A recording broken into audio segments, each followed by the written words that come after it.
We're getting a rare glimpse into Russia's military operations in Syria. For 60 Minutes, Bill Whitaker went to the Russian base near Latakia to report on the war being waged against the enemies of Bashar al-Assad.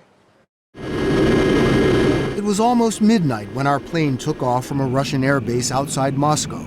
As we started to take pictures out the window, we were told, "Niet," no, something we heard often during the next 3 days. What is this? No. This was the first face we saw after landing. That's Syrian President Bashar al-Assad. This once was a Syrian airport. Since the summer, the Russians have built barracks, brought in 4,000 personnel, paved roads, rolled in truckloads of equipment and munitions, erecting a bit of Russia in the heart of Assad-controlled Syria. This is mostly friendly territory, at least 20 miles from the closest front lines. But the Russians aren't taking any chances. Helicopter gunships constantly patrolled the perimeter. They took us out along newly extended runways to watch a steady series of planes taking off. The roar was deafening. The Russians invited about a dozen news organizations on this tour of the Latakia Air Base. They especially wanted us to take note of their newest fighter bomber, the Su-34. Henry Schuster, the 60 Minutes producer behind this story, joins us now. Henry, thanks for being with us. So we heard that about a dozen news organizations were invited. Tell me about that process, because clearly the Russians wanted to show off a bit of what they had there. Well, they did. On the other hand, they led us and they led all these other news organizations to believe that we were there exclusively. So when we all showed up at the same place in Moscow to go out to that airport, it was a bit of a surprise.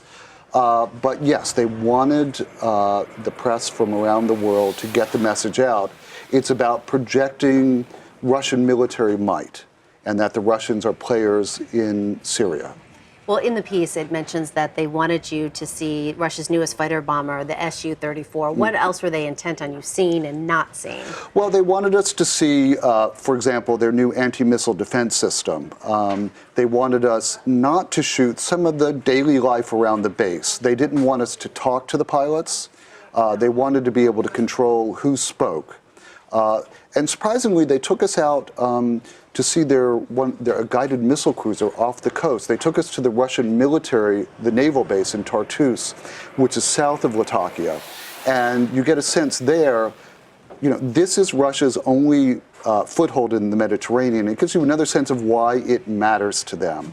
And it's not because of Syria itself, but it's because that's their foothold in the Middle East. The U.S. has got a lot of places it can put the Sixth Fleet, but not the Russians. It's important for them strategically. Right. This was interesting, too. Bill Whitaker spoke with a top Russian lawmaker who expressed his dissatisfaction with President Assad. What did he have to say, and did that surprise you at all? Well, it was a little surprising. I mean, I think the Russian government has made it clear that they've had some issues with Assad, but this Admiral Komayedov, who's the chairman of the Russian Parliament Defense Committee, he went pretty far. He made a derogatory reference to President Assad, and he said that, the moderate opposition is there because President Assad caused it, and that he had ruined the lives of the Syrian people. And he also talked about how poorly the Syrian army is doing. He admitted that that they have not been well led and that their spirit is broken.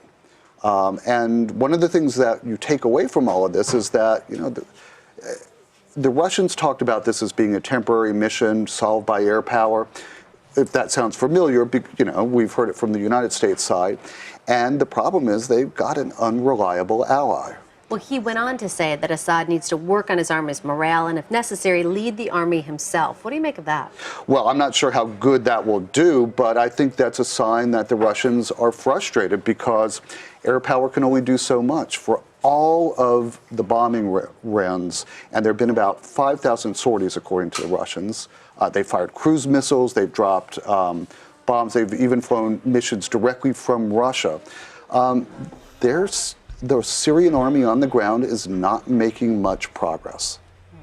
So bottom line, Henry, when you look at, now you've had a chance to see up close some of their operations there, when you look at sort of Russia's ambitions on a global scale, how critical is Syria for them moving forward? Well, that's a great question. I think, this was a chance for them to show off what they could do, that they could run a modern sort of surgical campaign the way the U.S. is doing it. And that's the way they've been projecting it to their people, especially. You have these videos, we're very familiar with them from the U.S. military, precision strikes, et cetera. But there's been a lot of collateral damage. There have been few gains. You could say, look, they've stabilized the situation at least, and that's probably what they were after. But, for a temporary mission, it's not looking very temporary. And for a straightforward mission, once they got one of their planes shot down by the Turkish Air Force, this is turning out to be a little bit more complicated than they thought. So where does it end? Don't know. It seems, it's like so many of these things, it seems really easy when you start it, but how you finish it is another question entirely. Well, it's a fascinating look. 60 Minutes producer Henry Schuster, thank you so much for joining us. You can watch Bill Whitaker's full report, produced by Henry Schuster, Sunday night on 60 Minutes. That's at 7, 6 Central, only on CBS.